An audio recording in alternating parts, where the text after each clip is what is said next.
o Rei dos Reis, o Verbo eterno, Criador de todas as criações, de todas as criaturas, de todas as dimensões.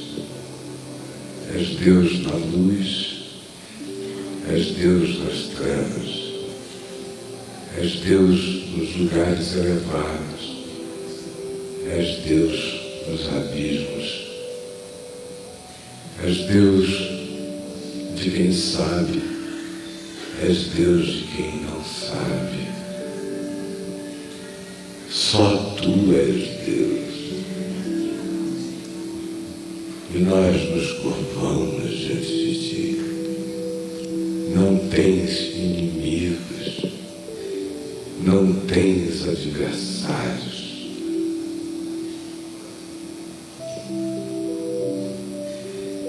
Um sonho que Tu envies ao inconsciente de um rei pode mudar o curso de toda a história.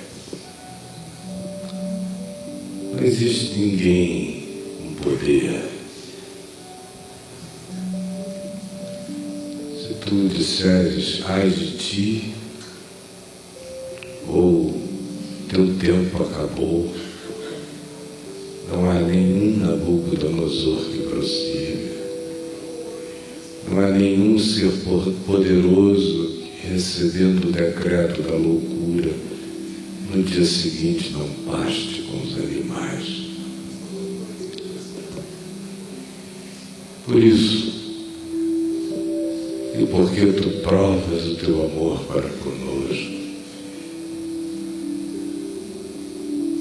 dando-se Jesus por nós, sendo nós ainda pecadores, e porque de Ti recebemos infinitamente mais do que tudo aquilo que pedimos e pensamos, é que dizemos, se Deus é por nós, quem será contra nós? O Senhor é a minha luz e a minha salvação. A quem temerei? Que me pode fazer o homem? Que me pode fazer o mortal? Nossa vida está nas Tuas mãos. Vai adiante de nós, abre as nossas veredas, dá-nos fé para andarmos no chão do Evangelho sem duvidar. E em Teu nome, cumpre em nossa vida a palavra de Jesus que disse, eu sou aquele que abre e ninguém fecha, que fecha e ninguém abre. Por favor, manifesta a Tua soberania sobre as nossas vidas. Nós não queremos que a nossa vontade seja feita.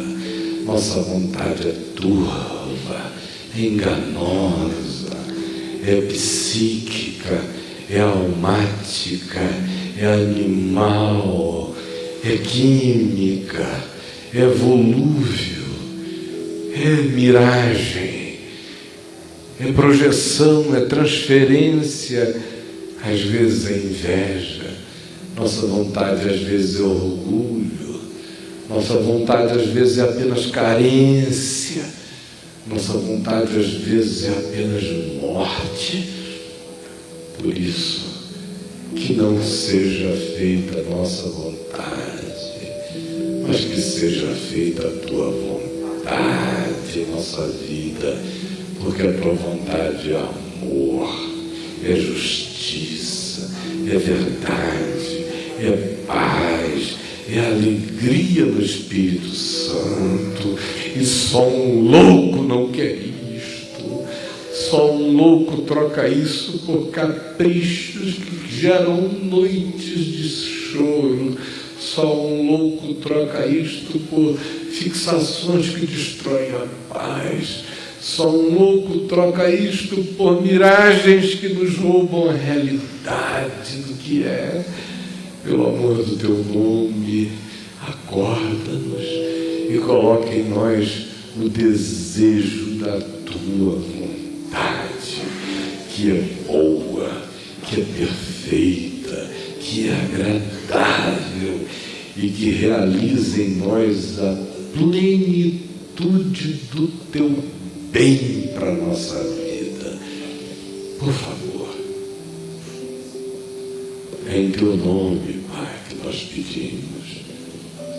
Porque Jesus disse: e não vos digo que naquele dia rogarei por vós, porque o próprio Pai vos ama, visto que me tendes amado. É por amor a Jesus, ó Pai, que nós pedimos, confiantes de que este ambiente aqui se transformou numa dimensão espiritual, cheia do Espírito do Deus vivente. Agora, não deixa que ninguém fique de fora do banquete, que ninguém, por distração ou por mera banalidade ou superficialidade ou vício na burrice, fique fora do banquete.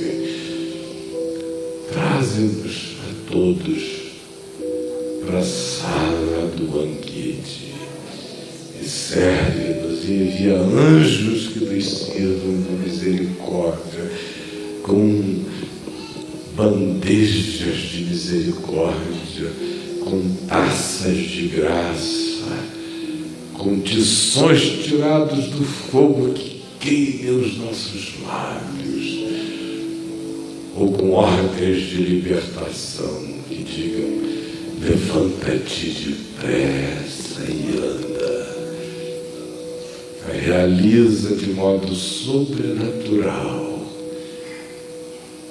porque Jesus está aqui, isso não é brincadeirinha. Realiza de modo sobrenatural, estranho, como se aqui fosse uma Cafarnaum abarrotada, onde cada mulher do fluxo hemorrágico leva um susto porque vaze comer, onde qualquer centurião distante, alienado, romano, chegue com uma confissão que deixe Deus de quatro, onde qualquer Ciro Fenícia possa constranger a Deus, obrigando a não resistir à sua misericórdia. Que tu não reprimas as tuas misericórdias sobre nós antes que tu faças uma catarse de amor aqui entre nós e de graça e de cura para o louvor da tua glória, em nome de Jesus. Amém e amém. Amém. Amém. Gente, a vida é dura. Paulo diz na segunda epístola a Timóteo, no capítulo 4, no final da vida, sentindo que o ano 66 estava chegando, Nero, louco, desvairado, hitlerianamente possesso, possuído por todas as vaidades do inferno, todas as soberbas do diabo, por toda a desumanização possível. É imperador de Roma e governa como uma besta louca e bêbada, sedenta de sangue, assentada num trono. Enquanto isto, este homenzinho, Saulo, que significa pequeno, feito Paulo, pela graça de Deus, está jogado num calabouço gelado, esperando a sentença de morte. E ele diz no verso 6, quanto a mim, estou sendo já oferecido por libação e o tempo da minha partida é chegado. Combati o bom combate, completei a carreira, guardei a fé. Já agora a coroa da justiça me está guardada, a qual o Senhor, reto juiz, me dará naquele dia. E não somente a mim, mas também a ti, mas também a eu que leio isto hoje, mas também a todos quantos amam a sua vinda. Procura, Timóteo, vir ter comigo depressa, o tempo é curto,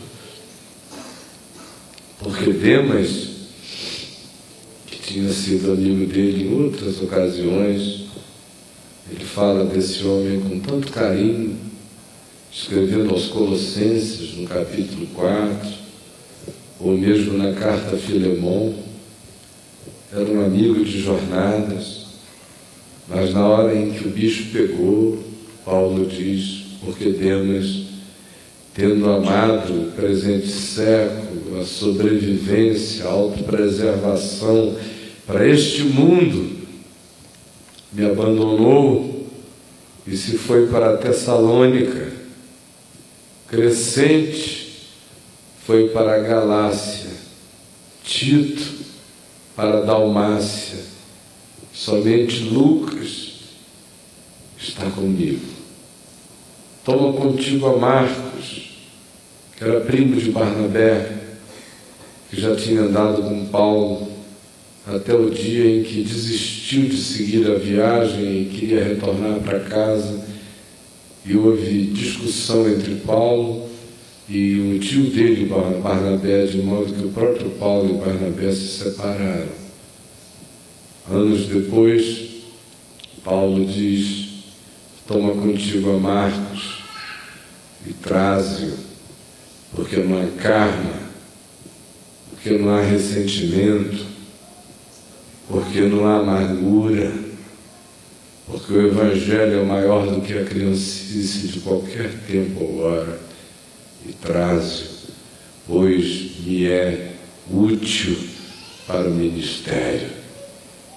Quanto a Tíquico, gente boa de tantos outros momentos e viagens, e estadas e caminhos e jornadas com Paulo, ele diz, mandei-o até Éfeso. Quando vieres, traze a capa que deixei em Troade, em casa de Carpo, bem como os livros, especialmente os pergaminhos. Alexandre, acerca de quem ele fala na primeira epístola, que havia traído ele de um modo tão horrível e passado para o lado da acusação no tribunal, dizendo-se até então irmão, mas agora, ante as circunstâncias, fez um acordo de sobrevivência desde que ele acusasse a Paulo em público. Alexandre, o latoeiro, causou-me muitos males. O Senhor lhe dará a paga segundo as suas obras. Tu, guarda-te também dele, porque resistiu fortemente às nossas palavras lá no tribunal, na corte. E o testemunho dele foi fundamental para o destino histórico de Paulo. Acabou sendo decapitado. Na minha primeira defesa, ninguém foi ao meu favor, todos os irmãos se calaram. Antes, todos me abandonaram que isto não lhes seja posto em conta. Mas o Senhor me assistiu e me revestiu de forças, para que por meu intermédio a pregação fosse plenamente cumprida e todos os gentios a ouvissem, e fui libertado da boca do leão. O Senhor me livrará também de toda obra maligna e me levará salvo para o seu reino celestial. A Ele glória pelos séculos dos séculos. Amém. Saúda a Prisca, que é Priscila, e Áquila, o marido dela, e a casa de Onesíforo. Erasto, que era tesoureiro da cidade de Corinto, ficou em Corinto. Quanto a Trófimo, amigo querido de outras jornadas, deixei-o doente em Mileto. Apressa-te a vir antes do inverno, porque está começando a fazer muito frio, é por isso que eu estou pedindo a capa. Eubulo te envia saudações, o mesmo fazem Prudente, Lino, Cláudio, os irmãos todos. O Senhor seja com teu espírito, a graça seja convosco. Se a gente tivesse que ter tempo para falar sobre isso, eu tenho até um livro meu sobre essa porçãozinha aqui da Escritura, nós teríamos muito o que dizer. Mas hoje é a ceia do Senhor e eu quero apenas deixar alguns pensamentos espirituais com vocês, baseados na verdade descrita e no espírito mediante o qual essa verdade histórica foi manifesta em nós. Esse homem que está preso, já agora a sua última prisão, divisando a partida, a morte, e que não nega a sua humanidade. Ele tem mais o Senhor me assistiu, mais o Senhor me livrou, mais o Senhor me conduzirá salvo ao seu reino celestial, mas nem porque ele sabe disso, ele tem isto, e ele já tem a posse da certeza de que a coroa da vida lhe está guardada. Nem por causa disso ele nega a vida real. E na vida real, ele diz, a gente sofre decepções terríveis com amigos, gente que andava conosco, e na hora em que as coisas começam a ficar difíceis, elas vão nos abandonando. Na vida real, a gente sofre traições de todos os tipos, de pessoas que nos foram úteis, que a gente amou, que a gente confiou, como Demas, acerca de quem ele empenha em algumas outras epístolas tanto carinho, tanta certeza de companheirismo, e agora aqui ele diz, ele me deixou sozinho, amou o presente século, ele comparou, ele disse, ô Paulo, essa vida aqui de Roma, deixa eu aproveitar a vida de Roma, Paulo que me perdoe, Deus que cuide dele, minha tarefa para aqui. Ou os irmãos todos, tão afetuosos, tão carinhosos, tão edificados, tão abençoados, tão felizes com as mãos que se impuseram sobre as cabeças deles em oração, tão gratos pela palavra que um dia os levantou de suas desesperanças, de suas angústias, de seus pânicos, de seus medos, de suas culpas, mas que agora, ao verem a gravidade da situação que acometera Paulo, disseram, não, Não vamos aparecer nem no tribunal, que é para a gente não ter que ficar lá calado. Vamos fazer de conta que a gente não sabe o que está acontecendo. Vamos pedir a Deus de longe, vamos orar à distância. Aí inventam 1000 teologias. Deus é Deus de perto, Deus é Deus de longe. Vamos orar daqui mesmo. Senhor, visita Paulo. Enquanto isso, Paulo está sozinho. Gente semelhante a Alexandre o Latoeiro, que na primeira epístola a Timóteo, no capítulo 1, ele chega a fazer uma declaração violenta, dizendo: ele me foi tão hostil que eu o entreguei a Satanás. E aqui ele diz: causou-me grandes males. O Senhor vai cuidar disso. Porque Alexandre resolveu acusá-lo.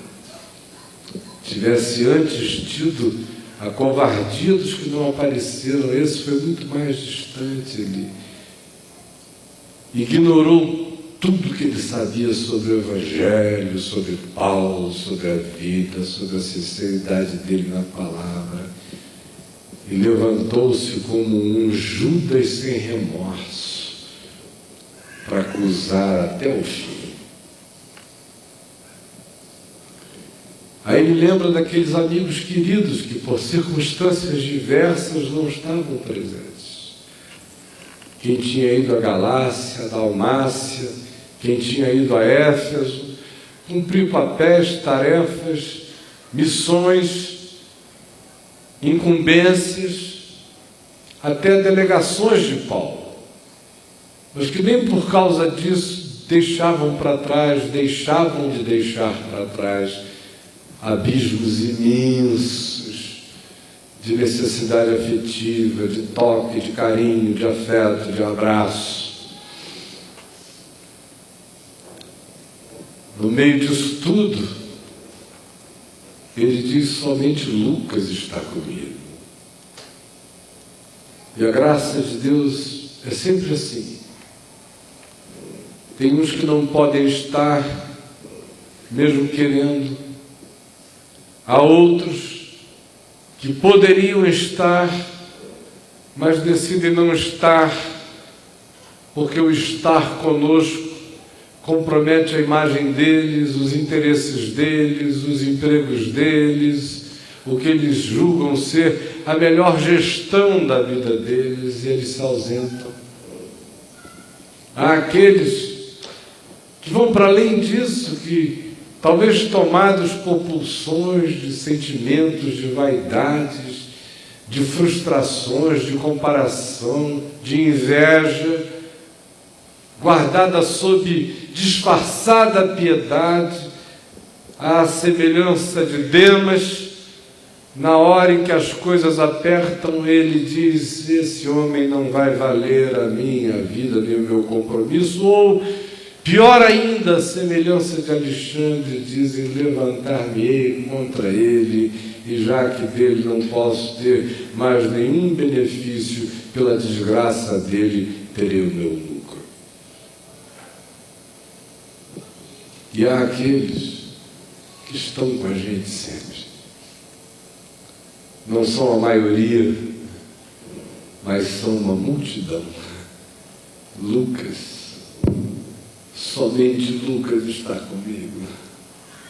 O Lucas que Paulo tinha encontrado já há alguns anos no meio da jornada, e que do dia que o encontrou em diante o levou com ele, e que teve em Lucas sua companhia mais constante até o fim da vida, nas décadas que se seguiram.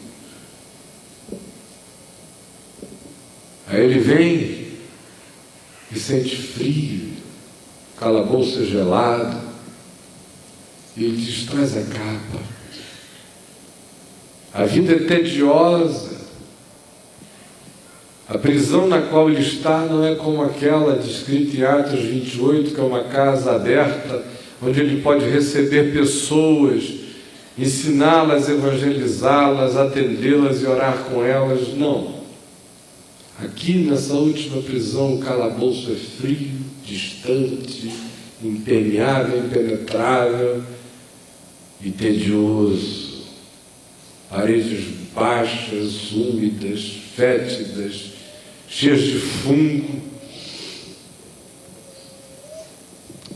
E ele diz: traze os livros, estou precisando ler, senão eu vou ficando como um hamsterzinho aqui dentro. Traze os livros. E traz os pergaminhos que eu esqueci na casa de Carlos, lá em Troade. O que a gente aprende nisso tudo? É que um homem e uma mulher podem carregar dentro de si essa certeza de que combateram um bom combate, completaram a carreira, guardaram a fé. Podem tratar a passagem para o outro lado, tendo na morte apenas uma porta dimensional, sabendo que a coroa da justiça já está reservada a quem o Senhor dará a ele e também a todos quantos amarem a sua vinda. E pode agasalhar essa certeza como quem guarda uma rocha de verdade no ser. E pode lidar com os próprios acontecimentos que se sucedem contra ele, como uma espécie de rito espiritual, de oferta de libação, como se o derramar da vida dele fosse parte de um culto dado a Deus. Mas ainda assim, cheio de graça, cheio de entendimento, cheio de transcendência, cheio de visão para além do tempo, para além do espaço, consciente de glórias e de graças sem fim, olhando para si mesmo e dizendo: apesar disso tudo, eu pude cumprir até o fim o meu ministério, e apesar das traições, eu aproveitei o que eu pude dizer na corte e preguei a todas as autoridades de Roma, de modo que todos os gentios ouviram o que eu tinha a dizer, e eu cumpri a pregação. Mas, apesar disso, a graça de Deus não nos torna minerais, não faz de nós gente de cobre, gente de pedra. A graça de Deus não nos desnaturaliza, não nos desumaniza, não nos desinerva, não nos desemocionaliza, não nos despsicologiza. E Paulo, que tem a coroa da justiça, sente falta de amigos. Paulo, que completou o bom combate, sente carência de leitura. Paulo, que sabe que será acolhido em completudes indescritíveis, sente necessidade de uma capa. Paulo, que sabe que o Senhor o livrou e o livrará de toda obra maligna, que é um calor para o inverno. Paulo, que sabe do livramento do Senhor, tirando-o da boca do leão, que quer comer a sua alma com os dentes e com a manifestação canina do ódio e felina da amargura. Ainda assim, diz: procura vir ter comigo depressa. Lucas está comigo, mas eu estou me sentindo muito só.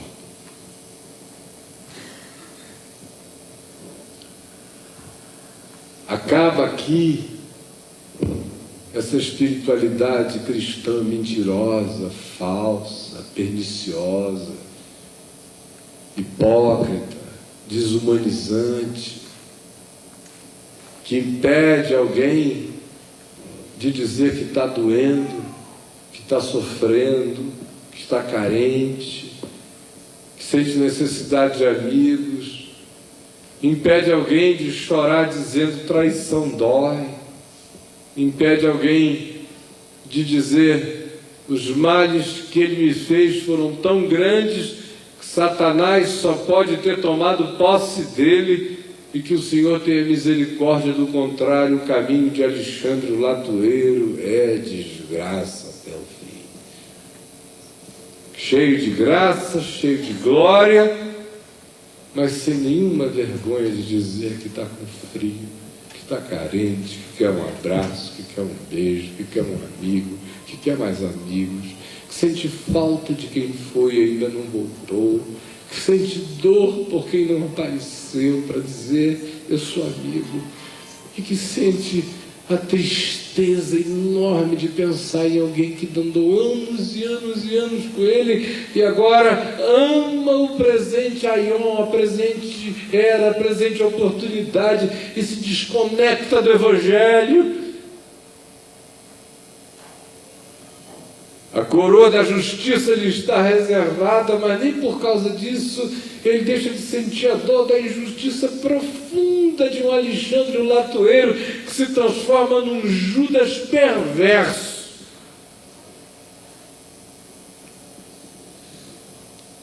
Por que eu estou dizendo isso? Porque nós estamos aqui diante da ceia do Senhor entre o terreno e o celestial, entre o tempo e o eternal. A gente está aqui para rasgar o pão, e que para Jesus era um rasgar de carne, era um entregar da vida por amor, mas dói, quebra, despedaça, deixa flancos, gera gemidos, mas é por amor. Ao mesmo tempo em que apanha todas essas contingências da história, da condição humana, e coloca tudo isso sob uma outra perspectiva, que nos faz pegar o pão com todas as suas quebraduras voluntárias e involuntárias e dar graças ao Pai por ele.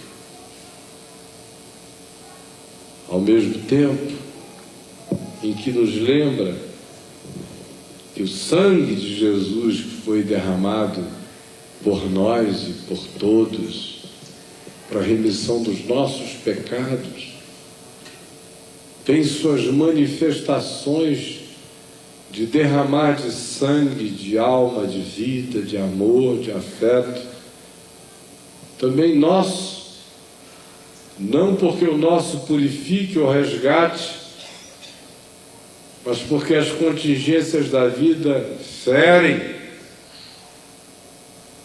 E aí cabe a nós saber se nós vamos sangrar enquanto blasfemamos ou se nós vamos dizer eu também já estou sendo oferecido como libação e o tempo da minha partida é chegado, porém eu combati o bom combate, completei a carreira, guardei a fé e o meu coração não partirá amargurado, porque o Senhor me livrará de toda obra maligna. E a maior obra maligna será se Alexandre o Latueiro conseguir fazer do sangue que eu estou derramando um sangue de amarguras e não um sangue de devoção. Se Demas, que me abandonou, conseguir gerar em mim um ódio, uma ira, uma raiva perene e uma antipatia sem fim, aí eu não terei sido salvo da obra maligna. Mas se meu coração ficar limpo e grato a Deus por quem ficou, por quem virá, e ainda que ninguém venha, grato a Deus pelo que já é. Se eu puder tomar essa ceia nesse espírito, eu estarei fazendo isso em memória de Jesus. Jesus disse: fazei isto em memória de mim. E aí há dois modos de fazer isso. A gente pode fazer de maneira passiva, pegando o pão, e todas as vezes que pegarmos o pão, religiosamente, uma vez por mês, lembrarmos de Jesus. É a ceia poliana, moça. É a ceia do chapeuzinho vermelho. É aquela ceinha. Vamos lembrar dele. Como ele foi bom. Como ele sofreu na cruz. Toco, toco, toco. Ai! Cravos da mão direita, cravos da mão esquerda, cravos nos pés, coroa de espinhos.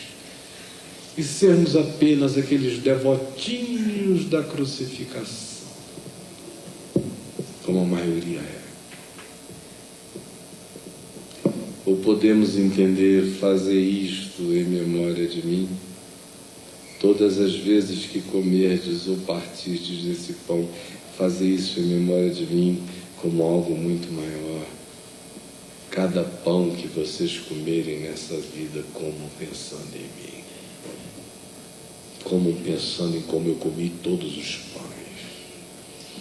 Comi o pão da alegria, comi o pão da tristeza, comi o pão da injustiça, comi o pão da misericórdia, comi todos os pães até o fim.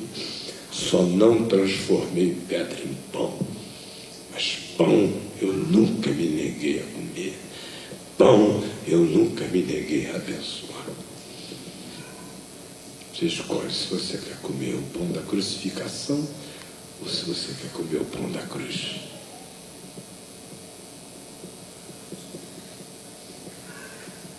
Leve isso para a sua vida, que você não é bobo. Tome as decisões mais excelentes sobre o significado que nós vamos fazer agora.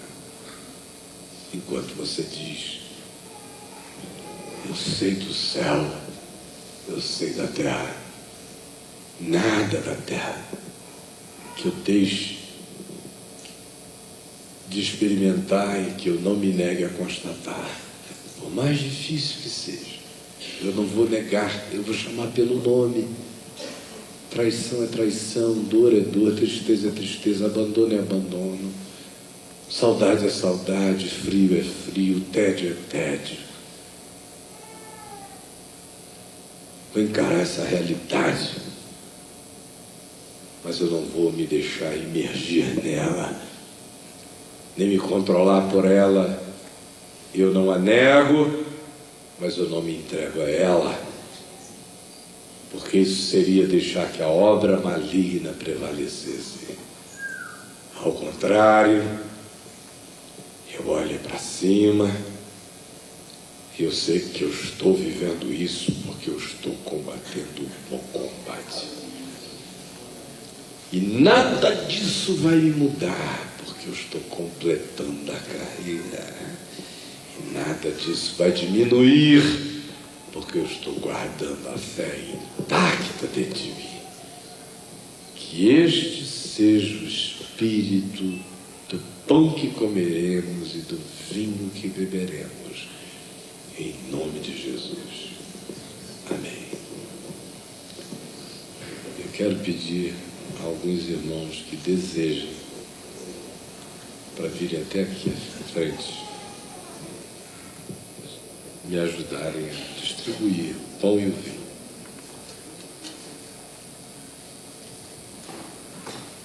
Jesus,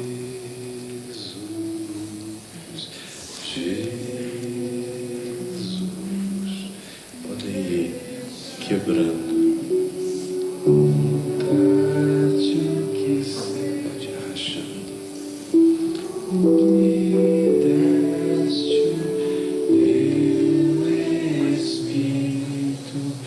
Agora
sente convicção do Espírito Santo de que está crendo em Jesus para a vida eterna agora, saia do seu lugar e venha até aqui à frente. Eu quero batizar você em nome do Pai, do Filho e do Espírito Santo.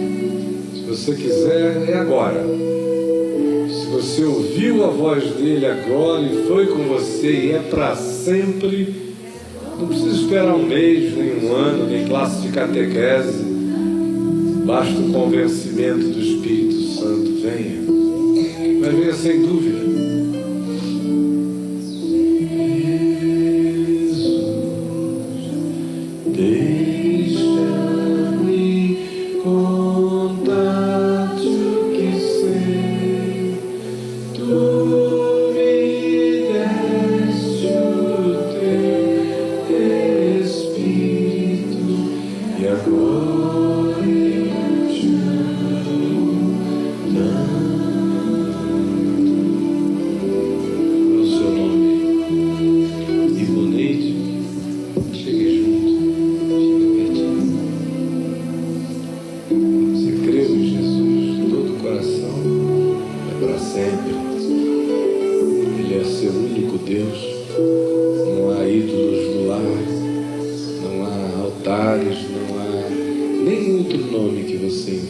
Só Jesus.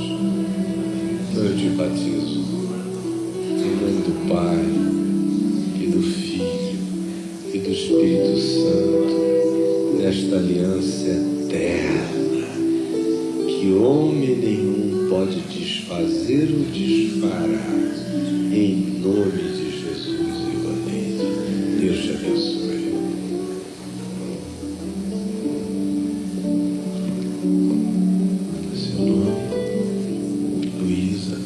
Você crê em Jesus, é para sempre, não tem nenhum outro junto, só Ele.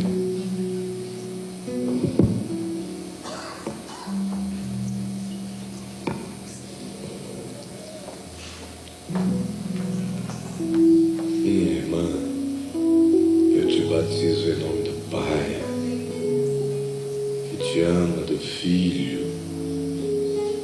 entregou o seu corpo e seu sangue por você, e do Espírito Santo que te trouxe até aqui, e que tu fiques firme nesta fé e que tu não sigas nenhum Deus estranho. Que o Senhor seja o teu Deus, Ele é o teu Deus para o resto da tua vida. Cidadã da eternidade és tu, pela fé na palavra de Jesus. Toma posse do que é teu, em nome de Jesus. Em paz. Em seu nome. Thales. Você crê, Thales, de todo o seu coração. O que você quer? Teu Senhor, teu Salvador. Toda a tua vida. Jesus, tu abres e ninguém fecha, tu fechas e ninguém abre.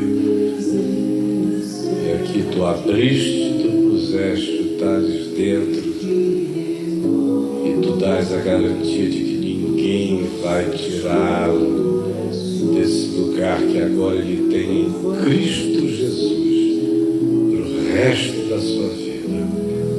Em nome do Pai, do Filho e do Espírito Santo. Amém e amém.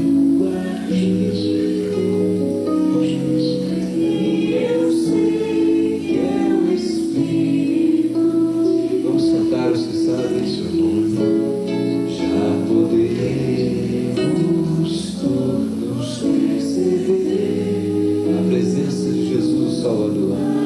Maria das dores, eu te batizo em nome do Pai, que é a tua alegria, do Filho, que levou as tuas dores todas na cruz, e do Espírito Santo, que é o teu consolador, de modo que eu te batizo como Maria da alegria e não das dores, em nome do Pai, do Filho e do Espírito Santo.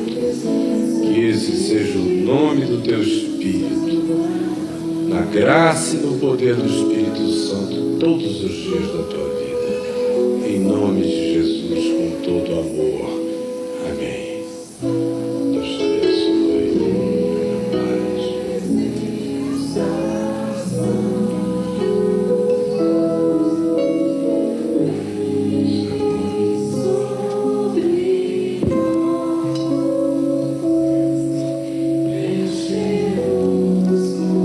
Você crê, Luciana, que Jesus é o teu único Senhor e Salvador? Então eu te batizo em nome do Pai, do Filho e do Espírito Santo. Profetizo pela fé sobre a tua vida.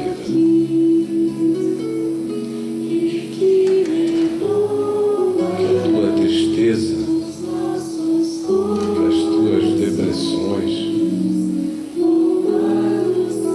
que as tuas inseguranças deem lugar à tua convicção do amor de Deus por ti, de modo que um milagre esteja acontecendo dentro de ti agora.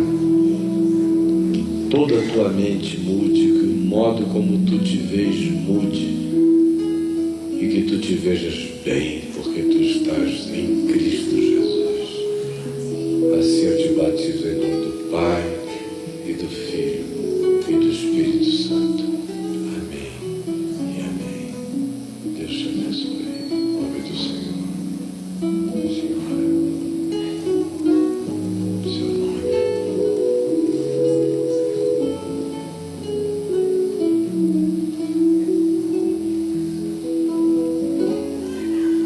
Maria das Graças, Maria da Graça, Maria de todas as graças que vêm do Pai. Eu te batizo em nome daquele que é todo o desejo de fazer do teu nome uma redundância, porque em Cristo Jesus tu estás sob toda a graça. Eu te batizo em nome do Pai, do Filho e do Espírito Santo. Vai e volta para casa, sabendo que ninguém te arrebatará das mãos do leão de Judá, do Cordeiro de Deus. Tu és dele para sempre. Fique em paz. Deus te abençoe. Em nome de Jesus. Amém. Vamos ficar em pé. Na noite em que o Senhor Jesus foi traído, ele tomou um pão e, tendo partido, deu aos seus discípulos, dizendo-lhes: isto é meu corpo que será entregue por amor de vós. Todas as vezes que comerdes, comam com amor, por amor, para o amor, lembrando de mim, não como um memorial, mas como uma renovação de fazer conforme eu, diz o Senhor. Comamos todos.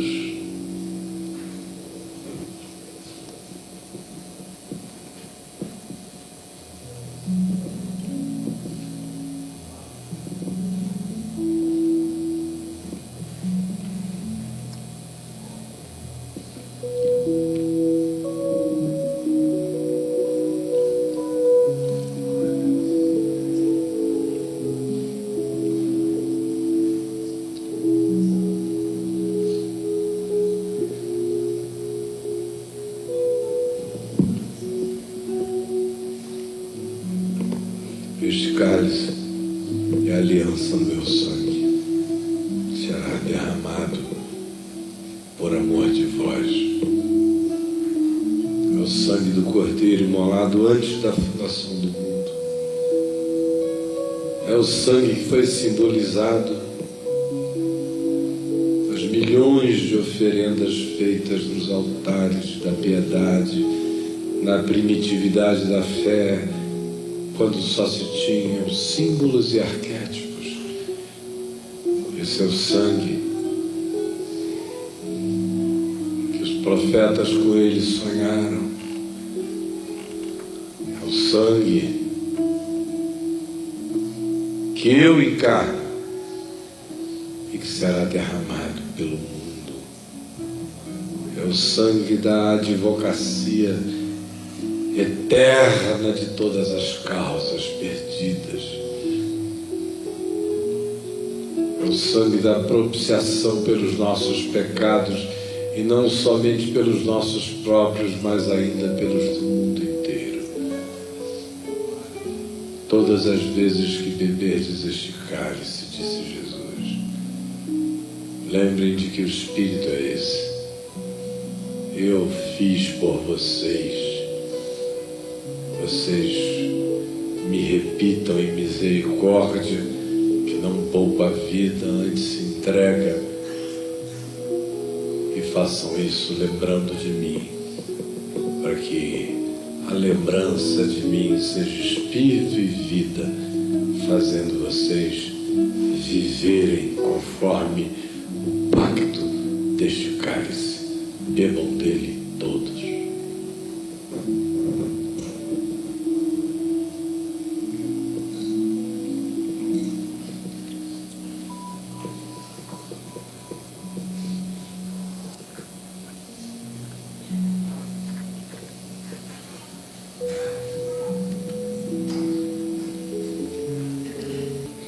Vamos orar juntos, então. Pai nosso que estás nos céus, santificado seja o teu nome. Venha o teu reino, seja feita a tua vontade, assim na terra como nos céus. O pão nosso de cada dia nos dai hoje. Perdoa as nossas dívidas, assim como nós perdoamos aos nossos devedores. Não nos deixes cair em tentação, mas livra-nos do mal, pois teu é o reino, o poder e a glória para sempre. E que o Senhor nos abençoe e nos guarde, que o Senhor faça resplandecer o seu rosto sobre nós e tenha misericórdia de nós.